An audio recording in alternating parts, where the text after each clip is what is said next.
Dynamic system ನ use ಮಾಡಿಕೊಂಡು market ಅಲ್ಲಿ ಟ್ರೇಡ್ ಮಾಡಕ್ಕೆ ಒಂದ್ ದಿನಕ್ಕೆ ನೀವು ಸ್ಪೆಂಡ್ ಮಾಡಬೇಕಾಗಿರೋದು 10 ನಿಮಿಷ ಮಾತ್ರ. ಇದ್ರಿದ್ದಾಗ ಸಂಪೂರ್ಣವಾಗಿ ಇದೇ ಬಿಸ್ನೆಸ್ ಅಲ್ಲಿ ದುಡ್ಡು ಹಾಕ್ಬಿಡೋದ ಅಥವಾ ಇರೋ ಬಿಸ್ನೆಸ್ ಅಲ್ಲಿ ಕಂಟಿನ್ಯೂ ಮಾಡ್ಕೊಂಡು ಬಟ್ ನಿಮ್ಗೆ ಎಷ್ಟು ಅರ್ಥ ಆಗಿದೆ ಅಂತ ನಿಮ್ಮನ್ನ ನೀವು ವೆರಿಫಿಕೇಶನ್ ಮಾಡ್ಕೊಳ್ಳಿ. ಮಾರ್ಕೆಟ್ ನ ವೆರಿಫೈ ಮಾಡಿ ನಾವು ಎಸ್ಕೇಪ್ ಆಗಕ್ಕಾಗಲ್ಲ. ಆಗ್ಲೇಬೇಕು. ಸಾವಿರಾರು ಜನ ಇದ್ದಾರೆ, ಒಬ್ರಿಬ್ರಲ್ಲ, ಪ್ರೊಫೆಷನಲ್ಸ್ ಇದ್ದಾರೆ. ಯಾಕೆ IPS ಆಫೀಸರ್ಸ್ ಇದ್ದಾರೆ ನಮ್ಮ ಮೆಂಬರ್ಸ್. ನಾವು ನಿಮಗೆ ಹಣ ಬಂಡವಾಳ ಹಾಕಿರ್ತೀವಿ, ನಮ್ಮ ಸಮಯ ಮತ್ತು ಇದು ಪ್ರತಿಯೊಂದು ನಮ್ಮ hard earning money through dynamic system ಅಲ್ಲಿ ಹಾಕಿರ್ತೀವಿ.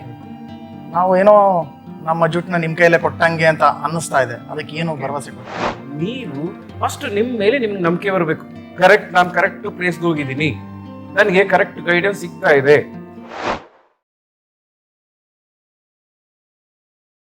ಇದ್ರಲ್ಲಿ ಎಷ್ಟು ಬೇಗ ನಾವು ದುಡ್ಡು ಮಾಡ್ಬೋದು ಅಂತ ನನಗೆ ಗೊತ್ತಿರಂಗೆ ನೀವು ಎಷ್ಟು ಬೇಗ ಕಲ್ತ್ಕೊಳ್ತಿರೋ ಅಷ್ಟು ಬೇಗ ದುಡ್ಡು ಮಾಡೋಕ್ಕೆ ಸ್ಟಾರ್ಟ್ ಮಾಡ್ಬೋದು. ಕಲ್ತ್ಕೊಳ್ತಿರೋ ನೀವು ಎಷ್ಟು ಬೇಗ ಕಲ್ತ್ಕೊಳ್ತಿರೋ ಅಷ್ಟು ಬೇಗ ದುಡ್ಡು ಮಾಡೋಕ್ಕೆ ಸ್ಟಾರ್ಟ್ ಮಾಡ್ಬೋದು. ಫಾರ್ ಎಕ್ಸಾಂಪಲ್, ನಾರ್ಮಲ್ ಆಗಿ ನಾವು ನಮ್ದು ಯಾವ್ದಾದ್ರು ಒಂದು ಗೋಲ್ ಇಟ್ಕೊಂಡ್ರೆ 5 ವರ್ಷಕ್ಕೆ ಇಟ್ಕೊಳ್ತೀವಿ. ಕರೆಕ್ಟಾ? ನಿಜಾನ? ಹೌದು. ನಮ್ಮ ಲೈಫಲ್ಲಿ ಏನಾದ್ರು ಒಂದು ನಾವು ಸಾಧನೆ ಮಾಡಬೇಕು ಅನ್ನೋ ಒಂದು ಗೋಲ್ ಇಟ್ಕೊಂಡ್ರೆ 5 ವರ್ಷ ಟೈಮ್ ಪೀರಿಯಡ್ ಇಟ್ಕೊಳ್ತೀವಿ. 5 ವರ್ಷ ಗೋಲ್ ಇಟ್ಕೊಳ್ಳಿ. ಏನಪ್ಪ, ಇವಾಗ ಬೇರೆ ಬಿಸ್ನೆಸ್ ಅಲ್ಲಿ, ಆಗ ನಿಮ್ಮ ಬಿಸ್ನೆಸ್ ಅಲ್ಲಿ ಇಟ್ಕೊಳ್ಳೋಣ. ಅದರಲ್ಲಿ ಯಾವುದು ಆಕ್ಚುಲಿ ದೊಡ್ಡದಿದೆ ಸರ್ ನಿಮ್ದ್ರಲ್ಲಿ? ಫರ್ದರ್ ಏನ್ ಗ್ರೋತ್? ಮ್ಯಾನುಫ್ಯಾಕ್ಚರಿಂಗ್. 5 ವರ್ಷದಲ್ಲಿ ಮ್ಯಾನುಫ್ಯಾಕ್ಚರಿಂಗ್, ಮೆಡಿಸಿನ್ ಮ್ಯಾನುಫ್ಯಾಕ್ಚರಿಂಗ್ ಅಲ್ಲ? ಹೌದು. ಅಲ್ಲಿಗೆ ಹೋಗ್ಬೇಕಾದ್ರೆ ಎಷ್ಟು ಬೇಕು? ಅಂದ್ರೆ ಬಂಡವಾಳ ಎಷ್ಟು ಬೇಕು? ಕೋಟ್ಯಾಂತರ ರೂಪಾಯಿ ಬೇಕಾಗುತ್ತೆ. ಎಷ್ಟು ಕೋಟಿ ಬೇಕು? ಸಾಕಷ್ಟು. ಲೈಕ್ ಒಂದು 50 ಕೋಟಿ 60 ಕೋಟಿ 100 ಕೋಟಿ ಇಟ್ಕೊಳ್ಳೋಣ. ಎಸ್, ಖಂಡಿತ. ಶುರು ಮಾಡಿ ಅದ್ರ ಬೇರೆ ಬಿಸ್ನೆಸ್, ಸ್ಟಾಕ್ ಮಾರ್ಕೆಟ್ ಬಿಟ್ಟು ನಿಮ್ಮ ಬಿಸ್ನೆಸ್ ಅಲ್ಲಿ ಮಾತಾಡಿ. ಓಕೆ. 100 ಕೋಟಿಗೆ ಹೋಗಿ ರೀಚ್ ಆಗಕ್ಕಾಗುತ್ತಾ 5 ವರ್ಷದಲ್ಲಿ? ಎಫರ್ಟ್ ಹಾಕೊಂಡು ಹೋಗ್ಬೇಕು. ಎಷ್ಟು ಎಫರ್ಟ್ ಹಾಕ್ತೀರಿ? ಹೆಂಗ್ ಆಗ್ತೀರಾ? ಲಕ್ನ ಡಿಪೆಂಡ್ ಮಾಡ್ಬೇಕಾಗುತ್ತೆ. ಇನ್ ಅಡಿಷನ್ ಟು ದಿ ಅದೆಲ್ಲ ನಾವು ನಮ್ ಬಿಲೀವ್ ಮಾಡಕ್ಕಾಗುತ್ತೆ? ಕಣ್ಣಿಗೆ ಕಾಣುತ್ತಾ? ಇಲ್ಲ, ಕಣ್ಣಿಗೆ ಕಾಣೋದನ್ನೇ ನಂಬಲ್ಲ ಅಂತೀವಿ ನಾವು. ಹೌದು. ಏನು ಲಕ್ಕು ಇದೆಲ್ಲ ಯೂಸ್ ಮಾಡೋದು ಏನಕ್ಕಪ್ಪ ವರ್ಡ್ ಅಂದ್ರೆ, ಹೆಂಗಪ್ಪ ನಿಮ್ಮ ಹತ್ರದಿಂದ ತಪ್ಪಿಸ್ಕೊಳ್ಳಿ ಅಂತ ಹೇಳಕ್ಕೆ. ಕರೆಕ್ಟ್. ಹೌದು. ಒಬ್ಬರ ಒಂದು ಪ್ರಾಬ್ಲಮ್ ಇಂದ ಎಸ್ಕೇಪ್ ಆಗೋದಕ್ಕೆ ಯೂಸ್ ಮಾಡುವಂತ ವರ್ಡ್ ಲಕ್ಕು, ಹಣೆ ಬರ, ದೇವರಿದ್ದಾನೆ, ಅವ್ನು ನಿನ್ಗೆ ಒಳ್ಳೇದ್ ಮಾಡಲ್ಲ, ಪಾಪಕ್ಕೆ ಹೋಗ್ತೀಯಾ, ನರ್ಕಕ್ಕೆ ಹೋಗ್ತೀಯಾ. ಇದೆಲ್ಲ ನಾವು ಮಾಡಿರೋ ತಪ್ಪಿಂದ ಎಸ್ಕೇಪ್ ಆಗೋದಕ್ಕೆ ಯೂಸ್ ಮಾಡುವಂತ ಪದ, ನನಗೆ ಗೊತ್ತಿರೋಂಗೆ. Okay, right. 5 ಲಕ್ಷದಲ್ಲಿ 100 ಕೋಟಿ 5 ವರ್ಷದಲ್ಲಿ 5 ಲಕ್ಷ ಯೂಸ್ ಮಾಡಿ ರೀಚ್ ಆಗಕ್ಕಾಗುತ್ತೆ ನೀವು? ಅಲ್ಲ, ಇವಾಗ ಧೀರುಭಾಯಿ ಅಂಬಾನಿ ಕೇಳಿದಿರಲ್ಲ, ಪೆಟ್ರೋಲ್ ಬಂಕಲ್ಲಿ ವಿತೌಟ್ ಬಂಡವಾಳ ಮಾಡಿದವರು ಇವತ್ತಿನ ದಿವಸ ಅಷ್ಟು ದೊಡ್ಡದಾಗಿ ಮಾಡಿದ್ದಾರೆ ಅಂದ್ರೆ ಅದೇ ಬಂದೆ ಪಾಯಿಂಟ್. ನೀವು ಅಲ್ಲಿ ಮ್ಯಾನುಫ್ಯಾಕ್ಚರಿಂಗ್ ಹೋಗಿ ರೀಚ್ ಆಗೋಕ್ ಮುಂಚೆ ಸ್ಟಾಕ್ ಮಾರ್ಕೆಟ್ ಒಳಗಡೆ ಕಾಲಿಟ್ಟಿಲ್ಲ ಅಂದ್ರೆ ನೀವು ರೀಚ್ ಆಗೋದಿಲ್ಲ. ನೀವು ಲಕ್ಕಿಗೆ ರೀಚ್ ಆಗ್ತೀರಾ, ಮ್ಯಾನುಫ್ಯಾಕ್ಚರಿಂಗ್ ಕಂಪನಿ ನಿಮ್ದಾಗ ರೀಚ್ ಆಗಲ್ಲ. ಸೊ ನಿಮ್ಮ ಪ್ರಕಾರ ನಾವು ಹೇರಳವಾಗಿ ಅಥವಾ ಮಲ್ಟಿಪಲ್ ಬಹಳ ಶಾರ್ಟ್ ಡ್ಯೂರೇಷನ್ ಅಲ್ಲಿ ಜಾಸ್ತಿ ಹಣ ಮಾಡೋದಕ್ಕೆ ಒಂದೇ ದಾರಿ ಅಂತ ಹೇಳ್ತೀರಾ? ಎಷ್ಟು ಜನ ನೀವು ಎಕ್ಸಾಂಪಲ್ ನೋಡಿರ್ಬೋದಲ್ಲ. ನಮ್ಮ ಇವರು ಯಾರು ವಾರನ್ ಬಫೆಟ್ ಅವರು 11 ವರ್ಷದ ಹುಡುಗ ಅಂತೆ ಸ್ಟಾರ್ಟ್ ಮಾಡಿದಾಗ ಸ್ಟಾಕ್ ಮಾರ್ಕೆಟ್ ಅಲ್ಲಿ ಟ್ರೇಡಿಂಗು. ಅವ್ರು ಮಾತ್ರ ಪ್ರಪಂಚಕ್ಕೆ 2ನೇ richest person, first richest person ಹೆಂಗಾಗ್ಬಿಟ್ರು? ಸ್ಟಾಕ್ ಮಾರ್ಕೆಟ್ ಬಂದು ಟ್ರೇಡ್ ಮಾಡಿ ರೈಟ್. ಹೌದು. ಬೇರೆಯವರೆಲ್ಲ ಮಾತ್ರ ಹೆಂಗ್ ಕಳ್ಕೊಂಡ್ರು ಅಂದ್ರೆ ಅವ್ರಿಗೆ ಏನಾದ್ರು ಬೇರೆ ಏನಾದ್ರು ಎಕ್ಸ್ಟ್ರಾ ಇತ್ತ? ಏನೂ ಇಲ್ಲ, ಅವರು ಮನುಷ್ಯರೇ. ಅವ್ರೇನ್ ದೇವ್ರ ನಥಿಂಗ್. ಹಣ ಆದ್ಮೇಲೆ ನಾವು ದೇವರಾಗಿ ಮಾಡ್ಬಿಡ್ತೀವಿ ಎಲ್ಲರನ್ನು. ನಮ್ಮಂತವ್ರಿಗೆ ನಿಮ್ಮ ಡೈನಾಮಿಕ್ ಸಿಸ್ಟಮ್ ಇಂದ ಯಾವ ರೀತಿ ಸಪೋರ್ಟ್ ನಾವು ಎಕ್ಸ್ಪೆಕ್ಟ್ ಮಾಡ್ಬೋದು? ನೋಡಿ, ಡೈನಾಮಿಕ್ ಸಪೋರ್ಟ್ ಹೆಂಗ್ ಮಾಡುತ್ತೆ ಅಂದ್ರೆ, 5 ಲಕ್ಷ ಹಾಕಿ ನಿಮ್ದೇ ಫಾರ್ಮಾ ಬಿಸ್ನೆಸ್ ಅಲ್ಲಿ 5 ವರ್ಷ ಆದ್ಮೇಲೆ 100 ಕೋಟಿಗೆ ಹೆಂಗೆ ರೀಚ್ ಆಗೋದು ಎಷ್ಟು ಕಷ್ಟ ಅನ್ಸುತ್ತೋ, ಈ ಡೈನಾಮಿಕ್ ಸಿಸ್ಟಮ್ನ ಅರ್ಥ ಮಾಡ್ಕೊಂಡ್ಬಿಟ್ರೆ 5 ವರ್ಷ ಬೇಕಾ ಅನ್ನೋ ಒಂದು ಚಿಂತೆ ಬರುತ್ತೆ. ಆ ಥರ ಹೆಲ್ಪ್ ಆಗುತ್ತೆ. ಸೂಪರ್. 5 ವರ್ಷ ಬೇಕಾ? ಇರ್ಲಿ ಬಿಡು, 5 ವರ್ಷದಲ್ಲಿ 100 ಕೋಟಿ ಸಾಕಾ?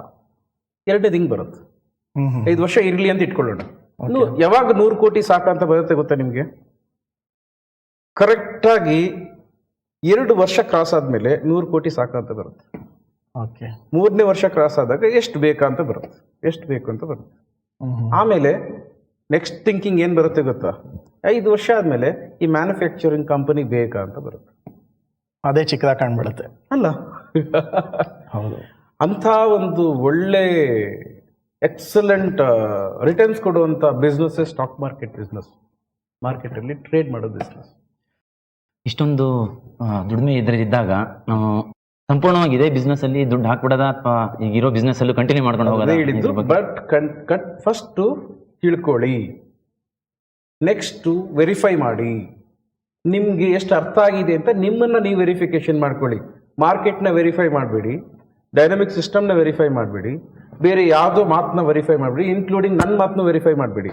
ತಿಳ್ಕೊಳ್ಳೋವರೆಗೂ ಕೇಳಿ, ಹೇಳಿದ್ ಕರೆಕ್ಟ್ ಇದೆಯಾ, ಬರ್ತಾ ಇರೋದು ಸರಿ ಇದೆಯಾ ಅಂತ ವೆರಿಫಿಕೇಶನ್ ನೀವು ಮಾಡಬೇಕು. ಆಮೇಲೆ ನೀವು ತಿಳ್ಕೊಂಡಿರೋದು ಕರೆಕ್ಟ್ ಇದೆಯಾ ಅಂತ ವೆರಿಫಿಕೇಶನ್ ಮಾಡಬೇಕು. ನಿಮ್ಮ ಕೈಲಿ ಎಷ್ಟು ಸಾಧ್ಯ ಆಗುತ್ತೋ, ಇರೋ ಕೆಲಸ ಬಿಡಬಾರ್ದು.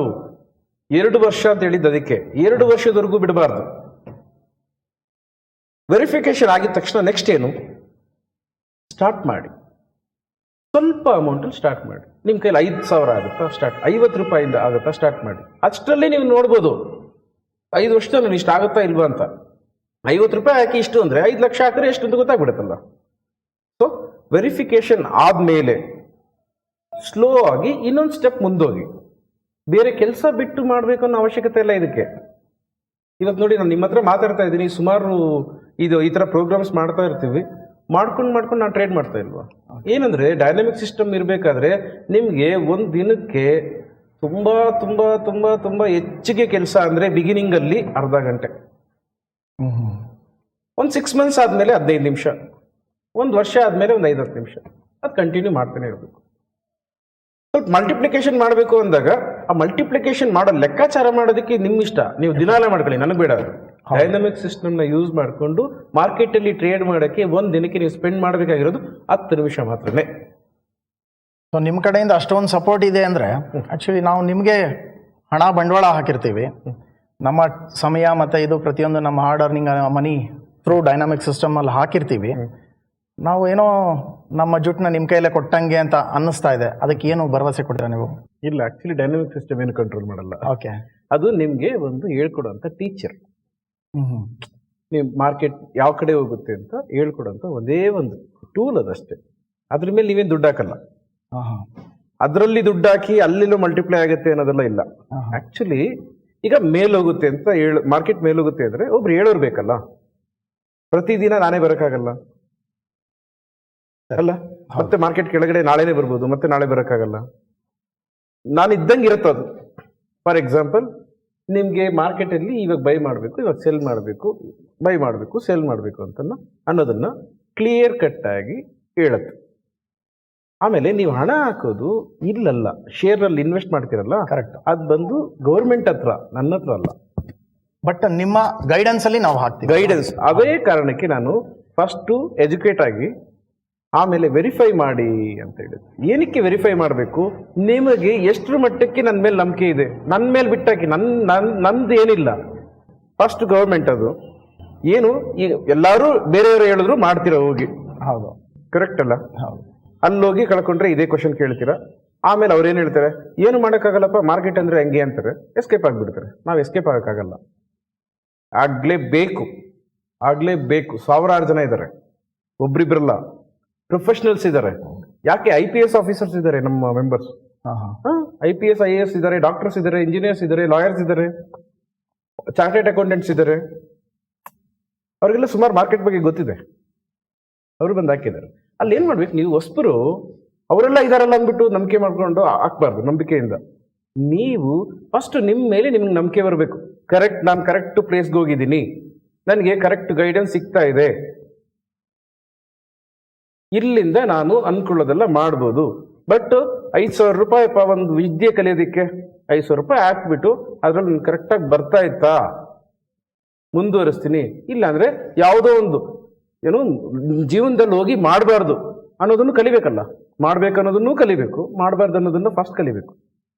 ಅವ್ವಾ, ಒಂದು ದೊಡ್ಡ ಗಂಡಾಂತರದಿಂದ ತಪ್ಪಿಸ್ಕೊಳ್ಳೋಕ್ಕೆ 5,000 ರೂಪಾಯಿ ಫೀಸ್ ಕೊಟ್ಟೆ ಅಂತ ಹೇಳ್ಬಿಟ್ಟು ಸಮಾಧಾನವಾಗಿ ಸುಮ್ಮನೆ ಆಗಬೇಕು.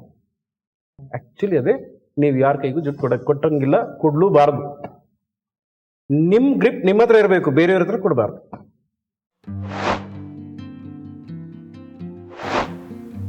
ಅಯ್ಯೋ ಈ ಮಾರ್ಕೆಟ್ ಸರಿ ಇಲ್ಲಪ್ಪ, ಮಾರ್ಕೆಟ್ ಹತ್ರ ಬಂದು ಹಿಂಗೆ ಮಾಡ್ಬಿಟ್ಟು ಹಿಂಗಾಗೋಯ್ತು ಹಂಗಾಗೋಯ್ತು. ಕರೆಕ್ಟಾಗಿ ಕೇಳಿದ್ದೀರಾ? ಹೌದು ಕೇಳಿದ್ದೀವಿ.